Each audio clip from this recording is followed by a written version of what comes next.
Now we'll turn to the G5 high five, where I'll do the heavy lifting with three this week, which worked out well since you're not allowed to lift anything. And I'll get us started with Tulane, who, by the way, is the only team in the group of five ranked in the top 25. So Matt Mitchell, I'm sure he's asking his son what kind of t-shirt he wants. But I'm going to Tulane, Tulsa, under 58. Now, a stud G5 defense, I do believe is as good as advertised, is Tulane. I said I didn't really with South Alabama. I do with Tulane. They're sixth in the country in defending explosiveness. They just allow zero big plays, just all year. Just don't give up any chunk plays.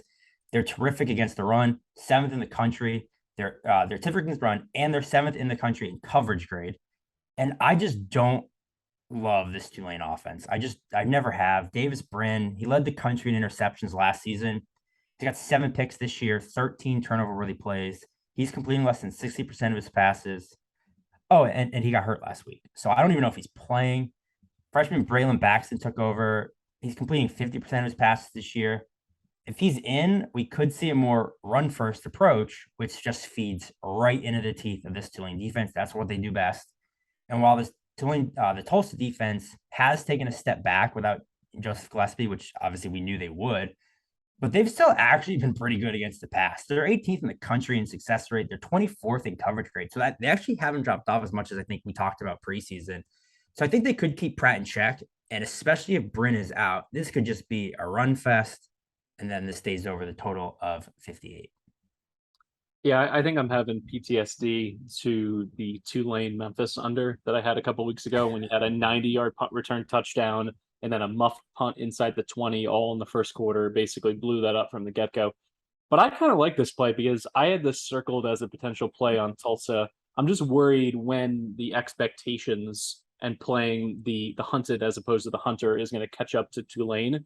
So maybe I go ahead and pass on, the spread here and play a lower scoring game because I agree there's some issues certainly on the Tulsa side offensively to be able to play their part in pushing this past 57. So I like it. I'm going to go, try to balance this out with an over.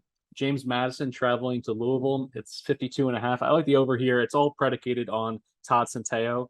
Is he going to play? Is he not going to play? Because he has a strained oblique, and it's one of the most difficult injuries for anyone who bets on baseball or is a baseball fan.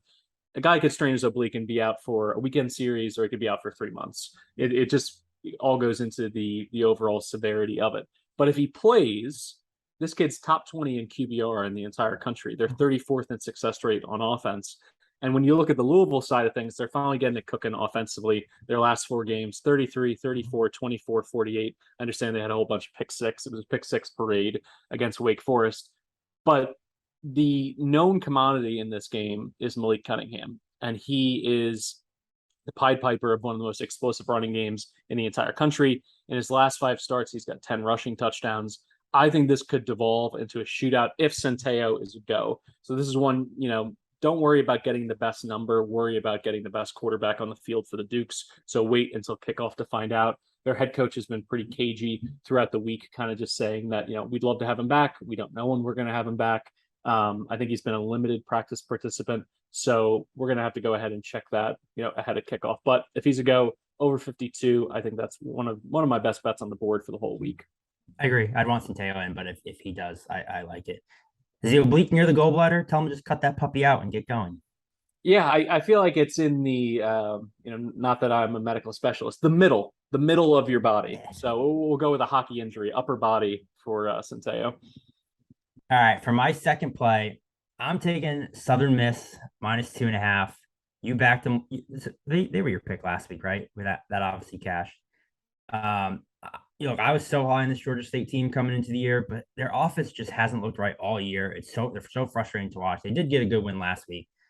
But Darren Granger is completing just 55% of his passes, 12 big time throws, 11 turnover worthy plays. He already has more interceptions than he had all last year. And kind of to balance that out, all they do is run the ball. They have the 4th highest rush rate per game, only behind the 3 service academies.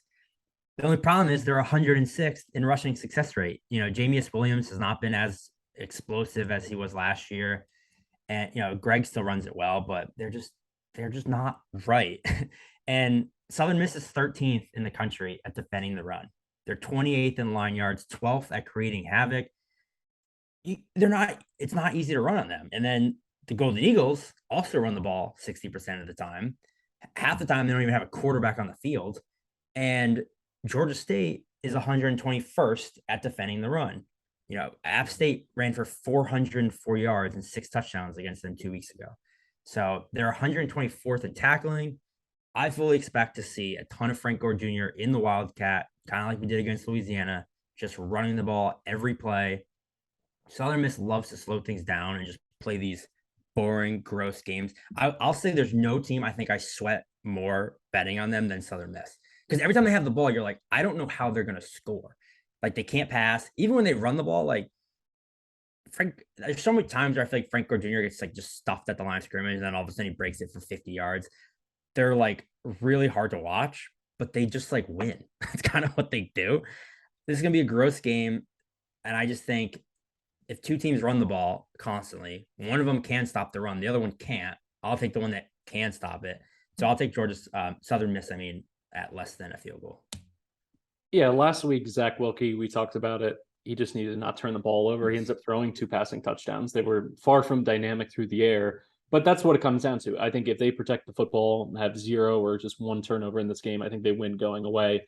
But he's had his issues with multiple turnover games really throughout the last month. So that's what it comes down to for them, protecting the football. But I like it. Southern Miss is great. And the good thing is Granger's turned the ball over a lot well, and Southern Miss is good at forcing turnovers. Speaking of teams that we like, UTSA essentially in a pick'em traveling to UAB, kind of confusing for me. I know this is a contrast of styles. UTSA can't stop the pass at all. They're 4th in rushing defense success rate, though, 127th in explosiveness allowed on the ground. So when you do pop a run, you pop a long one. But the thing is, UAB can't throw at all. We know this, having watched many of their games in the last few weeks, having unfortunately been on their side in a few spots. Their quarterback play is a disaster right now.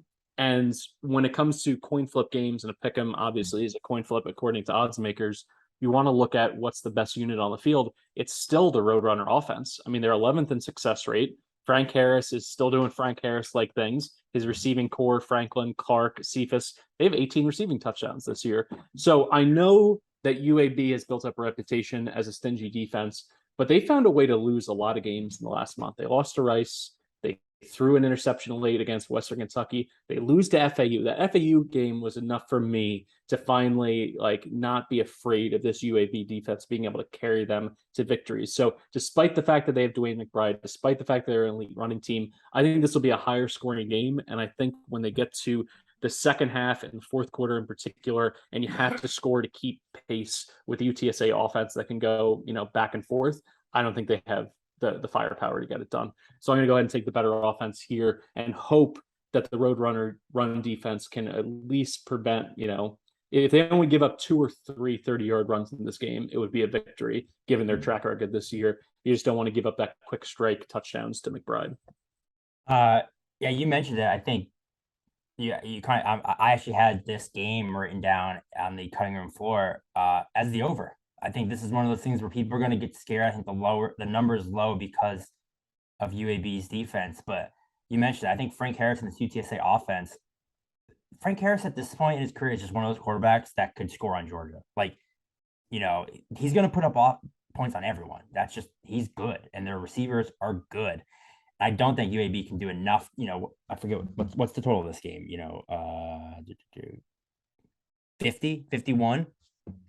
They could put up 24 on anybody. And I think UAB will get, the big rushing plays. McBride's going to have a big game. I think for both of our bets, this is, monitor Hopkins. He missed I think if Zeno is out, Zeno's the quarterback. This is a smash spot for you. I'd probably back off the under or the over a little bit. But I agree. I think McBride will get big plays. So I do like the over here. But I think I'm just going to trust Frank Harris in this offense more times than I'm not gonna. So I like both sides of that. All right, for my last play of the G5 high 5, this is an easy one. I'm not going to say much. It's just automatic. Air Force at Army under 40.